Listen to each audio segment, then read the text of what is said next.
Welcome to a brand new episode of the Corpora's Corner podcast. I'm your host, Ryan Corpora. You can follow me on Twitter at Ryan_Corpora and subscribe to my YouTube channel.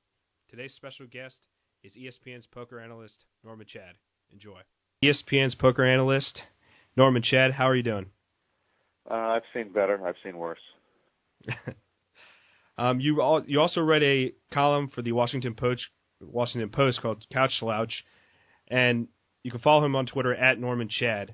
And before we talk about some poker, I wanted to get your thoughts on something that's going on in Washington, and it's with the Redskins.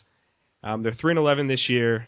It's not been a great season. What are your thoughts on the future of their head coach, Mike Shanahan?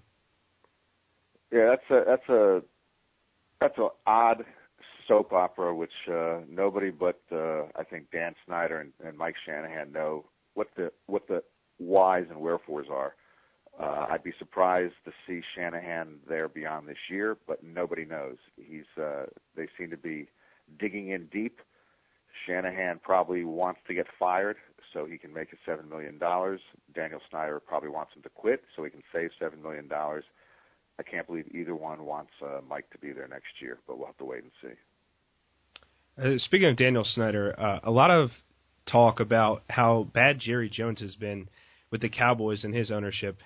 Daniel Snyder hasn't been that great either over the last few years. What are your thoughts on Daniel Snyder as the owner?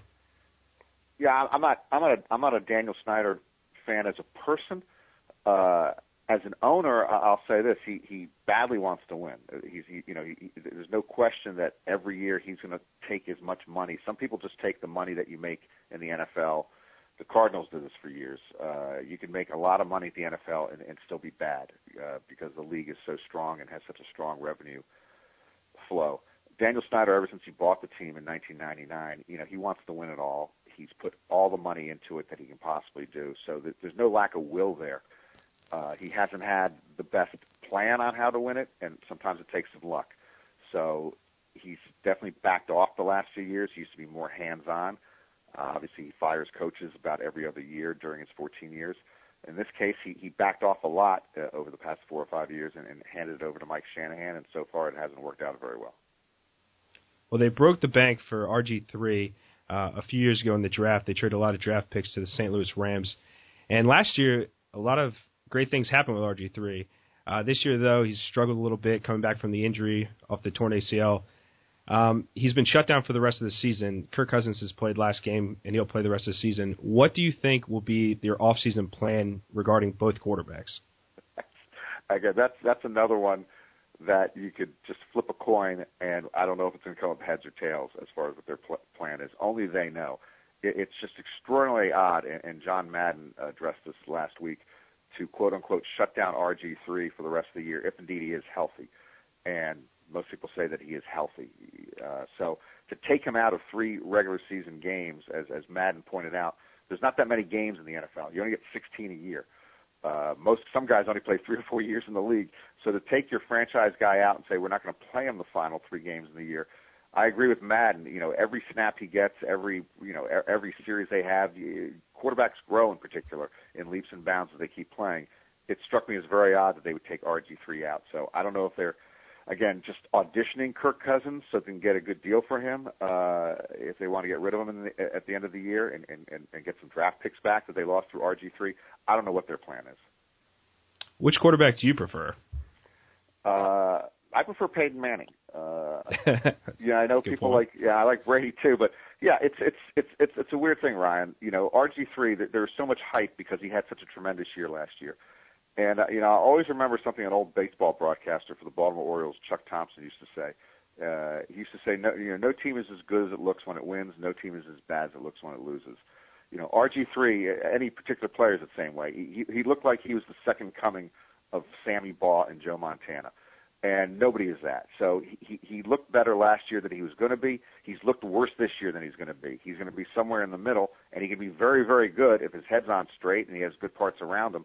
But it's a very dysfunctional system they have in Washington. There definitely is something there where RG3 doesn't get along with the coach or the offensive coordinator doesn't get along with RG3.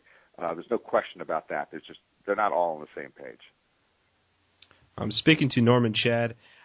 You have a column in the Washington Post, the Couch Slouch. Can you explain to me the $1.25 question money giveaway? Yeah, it's just, I years ago when I started the column, I decided I want to have a sort of a reader interaction thing, which actually predated social media and the internet when I started the column. And I've always liked contests, and I've never known anybody who's actually won a real contest. So what I do is if I have people email me in their questions, and if I use their question, I pay them $1.25 cash. And I just like the sound of $1.25. I like the fact that I can send out cash in the mail, and as beleaguered as the U.S. Postal Service is, they get it out there accurately like 95% of the time.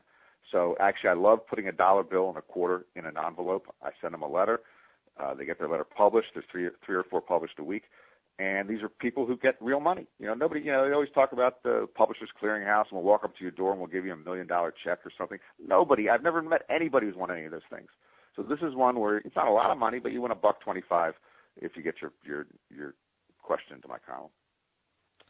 One of the things you talked about in your columns a few weeks ago, something that I'm very confused about, is the Jaguars said earlier in the season that they're going to implement big screens around the field for red zone, for other stuff. And you talked about how what's the point of going to games anymore if you could just watch those at your house. And could you further explain that? Because I'm with you. I don't understand how people can even go to stadiums anymore when you have all these. If you're going to have red zone and you have all these things around the stadium, what's the point of sitting outside, sitting with drunk fans and all that kind of stuff when you can just sit in your home and watch these things? Yeah, you're wise beyond your years, Ryan. Actually, I figured that out when I was in college. I used to be a regular sports writer. And actually, I had to go to games and interview athletes in games afterwards, and I never liked it that much. And I always told people that the worst, if you're in your industry, you got to conduct your business in a locker room with half-naked guys. That's not a good place to conduct business. So going to games, I never liked to do, and that's actually the evolution and genesis of Couch Slouch. I decided it was better to stay home, and so I actually started writing about sports on television. But without question, in many cases, it's just better to stay home to watch a game as a fan than to go. And the NFL is always the best example of that because the game is presented better on television just because of replay. And so if you look at how the culture has evolved, and I used to go to Baltimore Royal games when I was in college, and then I got tired of going to them because in the upper deck where we would sit, people would get too drunk, people would get too high, people would get too belligerent, people would be too profane. I go, well, I can't believe I'm driving through traffic, paying for parking, coming up here to sit with a bunch of people I wouldn't allow into my house, and then having to deal with them for 3 hours. It just was a pain in the rear. So I stopped going to games altogether, and they're just more enjoyable in your controlled environment at home. And again, with the television technology over the last generation, it's, baseball's another example. If you're sitting in the upper deck, and I used to love sitting in the upper deck, but you can't see the pitcher-batter confrontation because of that great camera that's from center field that shows you the pitch as perfectly as possible. So if you look at every element involved, the cost of going to the game, the time of going to the game, the cost of concessions, the fact that the environment of the game is not always as pleasant as it can be, it just seems a lot easier just to stay at home and use the microwave oven. Yeah, and another reason is all these problems that we've been having with killings and people getting beat up outside stadiums and inside stadiums. It just seems like it's so. What's the point of even going to games anymore? It just doesn't seem rational anymore. Yeah, even before we get to that point, and then when you get to that point, and that just shows you, there's about 1 million ways I could tell you that America needs an intervention from people from other lands to tell us how screwed up we are. And you just mentioned another one. I mean, we're just talking, games are supposed to be an outlet. They're supposed to be recreation. It's like going out to the movies, going to a restaurant, going to play miniature golf. It's something you're supposed to enjoy, and that's what most of us do.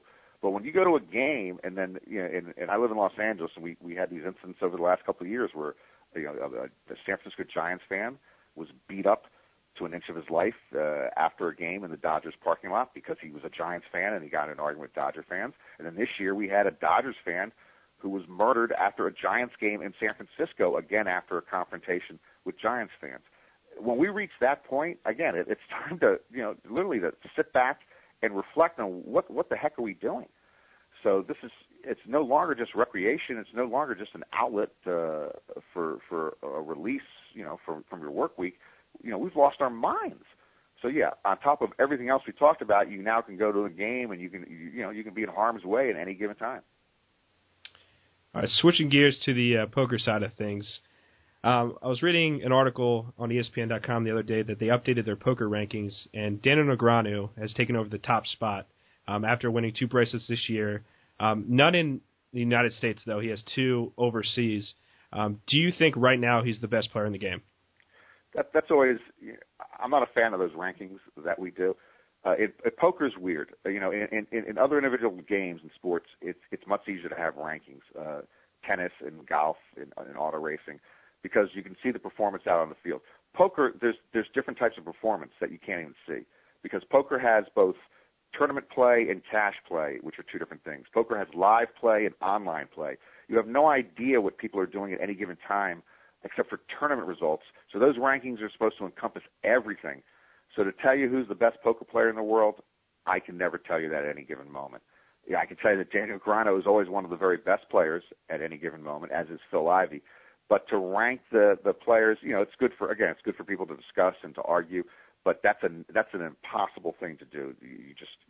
Let me give you another example. In tournament poker, they once had a Player of the Year. The Card Player magazine does Player of the Year based on your results in tournaments.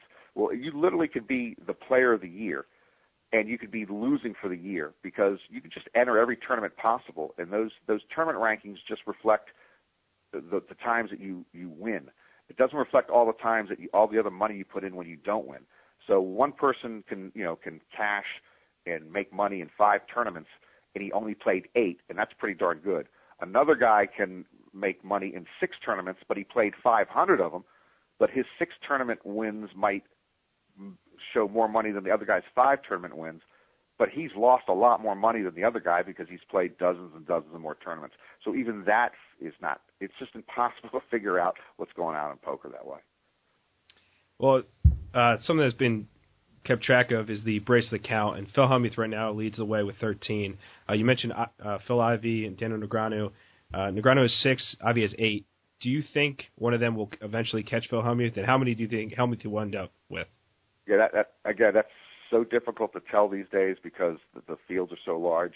So it's been impressive that as the fields have gotten larger, Phil has been able to get up to his current number. And there's no question both him and Negreanu want to be number 1. Phil hates the fact that Negreanu is, maybe 7, 8, 9 years younger than him. So he's got 7, 8, 9 years technically longer that he can try to catch Phil. Both of them would like to reach 20 if they can. That's going to be very, very hard because of the fields today.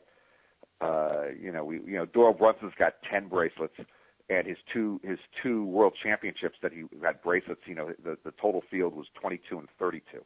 The total fields now are hundreds for regular bracelet events, thousands for the $1,000 buy-in and for the main event. So it's hard to get any more. So it's impressive that Phil has been able to win in the last few years when the fields have been large. I'd be very happy to see either one of them at the top of the heap because they both deserve it. They both play tremendously well at World Series events, and they're arguably at the end of this coming decade or the end of their careers. Either one of them could be the greatest World Series performer ever. Now, I want to talk about Phil Hellmuth for a minute, and I feel like Phil Hellmuth gets a bad rap because the only time we ever get to see him is on TV, especially at the World Series, and he's always making, I guess you could say, making a fool out of himself.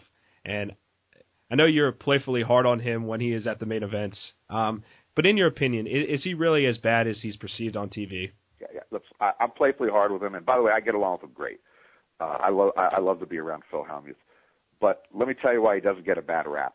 Before the cameras ever came along, and I can line up people around the block to tell you stories of Phil Hellmuth, taking bad beats and acting the way you see him now. He never has learned. I always told Phil, it's weird. You're in a game in which you're one of the best players at the game, and you play better hands and better cards. So by definition, eventually, other people are going to give you bad beats because you're always going to have, you're going to have the better hand most of the time. That you play a better brand of poker. So I can't believe that this is what you do as a profession. You are routinely going to be beaten by inferior players who play inferior cards who get lucky on you, and you haven't learned how to handle it yet. Maybe it's time that you go become an accountant or a lawyer. He really has been that bad. Has the TV made him worse? It's possible. TV affects everybody. Does he play up to the cameras? I'm sure he does. A lot of people do. But trust me, Phil Hellmuth around the table, when things aren't going well, with no cameras there, he's a real piece of work.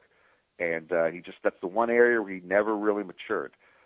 He's a great no limit hold'em player, and he's a very, very good tournament player in other disciplines. So I give him credit for that. Again, he's number one in World Series bracelets, cashes, and final tables.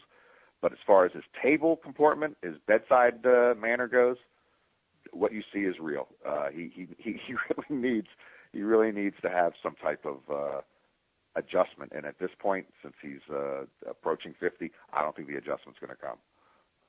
I mean, he's nothing but entertaining, though. That's all I could say. Oh, yeah, I used to joke that I should, he doesn't need the money. I should kick back 5% of my salary to him because he's so entertaining. He's so easy for me to take shots at. But he's so accidentally smart with the comments. I dodge bullets. You can't even spell poker. The stuff he says off the top of his head is tremendously entertaining, and I'm grateful for it. My favorite is White Magic. Yeah, White Magic. I don't know where he came. Again, where did he come up with that from? And because he didn't have that for a long time. About 2 years ago, he started to talk about, and now we've turned it into a segment where he analyzes somebody's play. But he started to talk about that. He can, besides the fact that he can read somebody else's soul, he can figure out what they're doing because he has white magic. Where the heck did that come from? So is he your favorite player to watch, or is there somebody else that you like to watch? Well, you've actually mentioned the thing about Phil is that with guys like Phil and Mike Madison, another guy who I like to do well, but again, around the table, he doesn't always act as well as he should.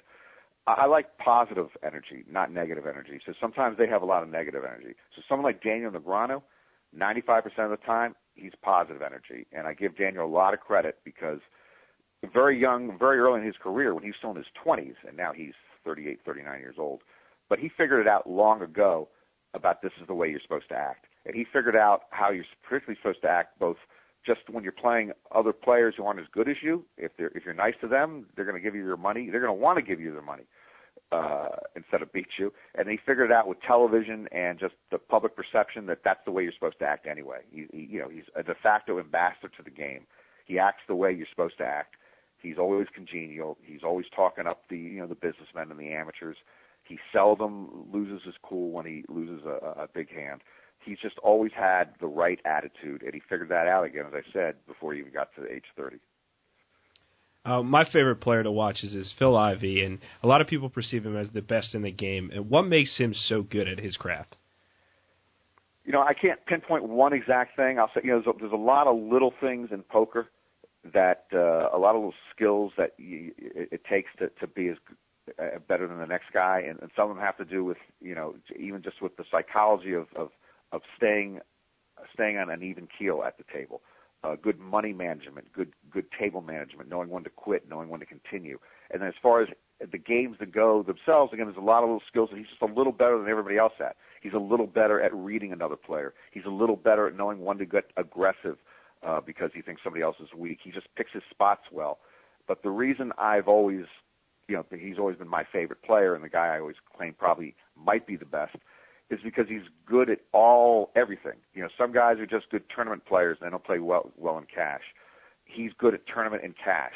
Some guys are good in cash and can't play well in tournament. Some guys are just one-trick ponies. All they can do is play no-limit hold'em. He plays all the games well. And when he plays in cash, he plays at the highest levels, the highest stakes.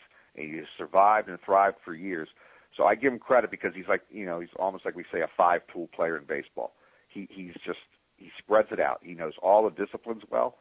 He plays at high stakes, low stakes, cash, online, tournaments, everything well. It's just hard to beat him. And again, he seldom goes on tilt. He's very, very even-keeled. And even though at the table, when we see him on TV, we don't see him talking a whole lot. Away from the table, he's just got a great personality, great sense of humor. He's a smart guy. He's one of the best players of his generation, if not the best.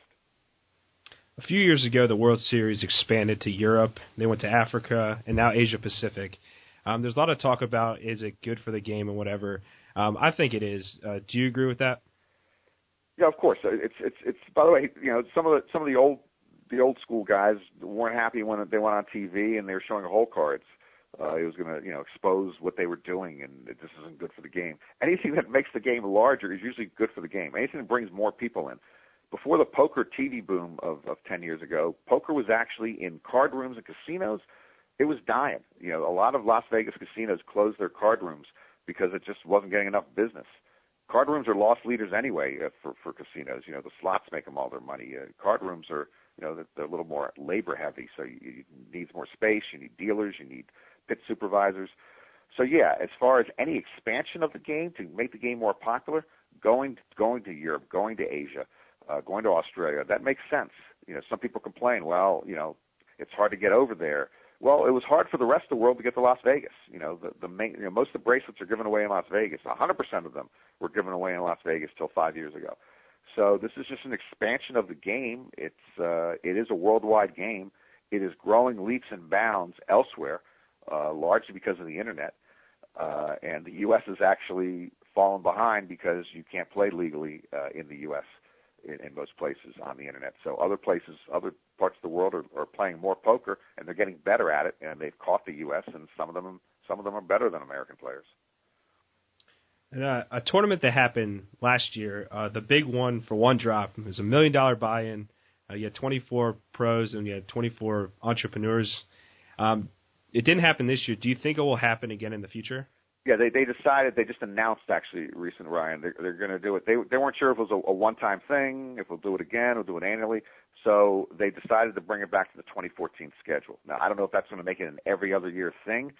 I know when Guy Liberté, the founder of it, the guy who created it, announced that he talked about, we didn't want to bleed the poker economy too much. It's quite a buy-in to ask, again, dozens and dozens and dozens of people to put up $1 million each every year. So it was a big success with 48 players last year. They're going to bring it back again next year, and they capped it, which I didn't quite understand completely last year. I thought that was just a promotional thing. They could have gotten more than 48 players. I think they're capping it again. I think there'll only be 50 or 60 players. That I'm not positive about, but it is coming back. There's such a great that crosses over to the mainstream because that's a head turner. Even if you don't follow poker, someone says, "What? They're all buying in for $1 million, and then the winner gets $18-20 million. Wow, and that's real money. That's nothing false about it. So it's a head turner. I think it's good for poker because it does bring some of the mainstream into it, and plus it's a great mix. Some of the some great very very great poker players get into it, even though they get backed because they don't have $1 million laying around.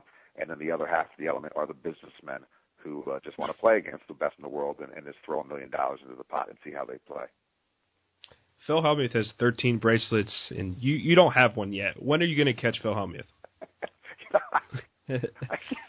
I'm not even in the same stratosphere as I'll never have a bracelet. I made a final table in 2012, and I always claim now that final table is my bracelet. I mean, that's a statistical improbability, Ryan, that I could finish sixth at a World Series event in a field of 400.